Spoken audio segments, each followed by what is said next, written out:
Labour's Planning and Infrastructure Bill was introduced by Angela Rayner in March and has now reached the second reading stage.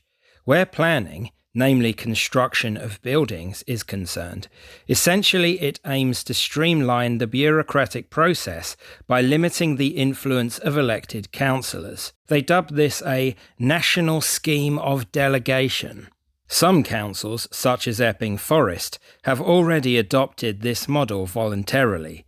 They are, of course, keen to meet the government home building targets imposed on them, and this makes it much easier because it effectively removes the democratic brake on a large number of cases.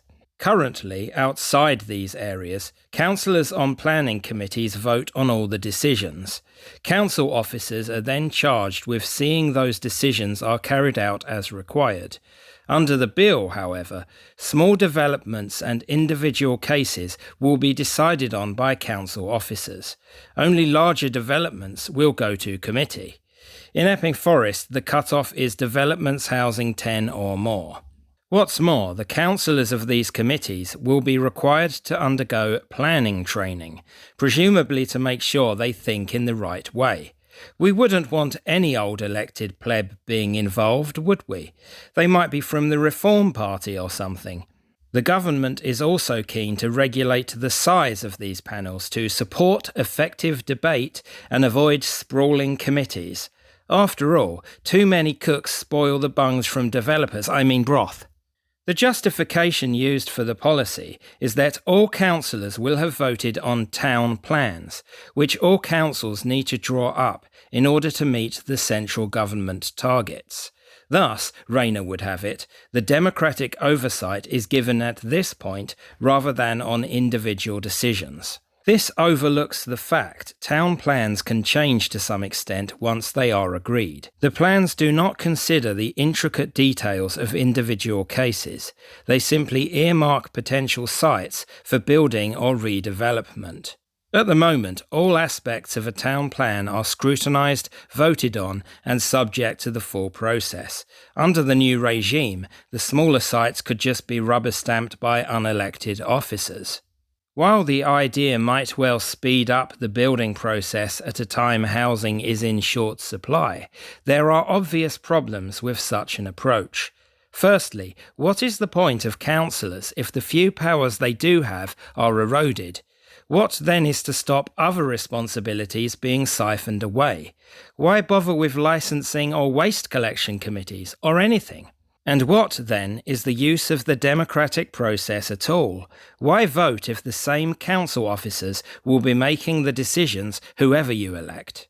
Secondly, the fewer people involved and the fewer people who are actually accountable to the voter, the more open the planning system is to bias, error, or corruption.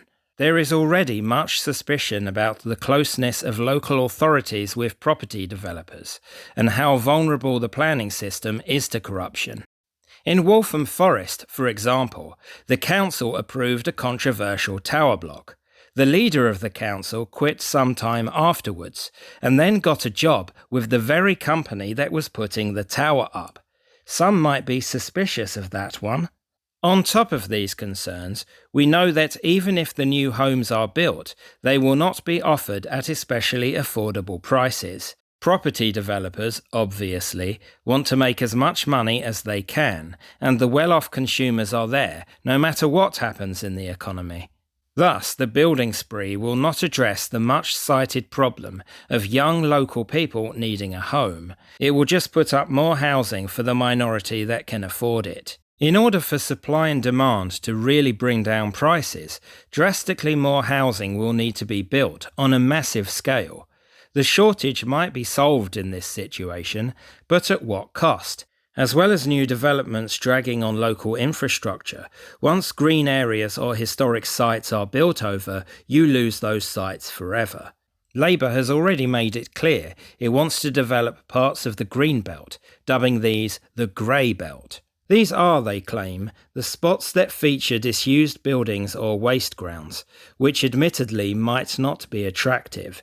This is the Tom Harwood position. However, the point of the Greenbelt is to stop development as a whole. You could just as easily argue these spots should be rewilded. And why are we putting this all at risk? Well, largely it's because mass immigration has increased demand for housing, with millions of new people coming into the country every few years. Has the response been to dramatically curb immigration and thus reduce demand? Of course not, even if Starmer pretends he will from time to time. Has the response been to abolish leasehold properties, limit buy-to-let, and find some way to bring inactive housing stock back into the market? Do we consider limiting foreign ownership of property? Of course not. For some reason, a policy of mass building is pursued instead, which will make some influential companies money. Run out of space? Quickly, more concrete. More cowbell, as Christopher Walken would say. I repeat, once it's gone, and we must not allow an endless dystopian conurbation just because successive governments have lost control of our borders. This proposal is also symptomatic of a trend in recent times from democracy towards technocracy.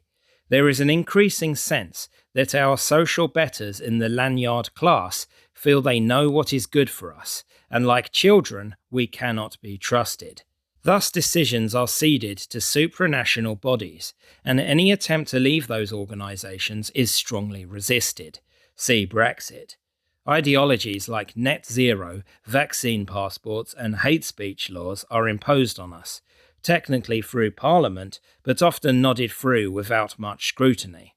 In local authorities, there is the push to centralise into super-unitaries, which will have increased powers and fewer councillors. Local authorities dream up more and more restrictions on us, ways that the lanyards can interfere in how we live our lives. Meanwhile, of course, they don't do what they're meant to do, and our daily lives get progressively worse. LTNs and 15-minute cities are probably the apex of this thinking. Democracy is seen as messy and an obstacle to the correct order of things, to their promised land. And that is exactly why we need it. These are from my article series Don't Vote Labour Again, published on my Substack, link in description. I usually split each subject into smaller episodes. In the description, you will find links to the other episodes. You can also check out my playlist to find every single one. Please support me in my work by subscribing to this channel, subscribing free to my Substack, and by liking and sharing. Thank you very much, and I'll see you again soon as we plumb the depths of this dreadful government.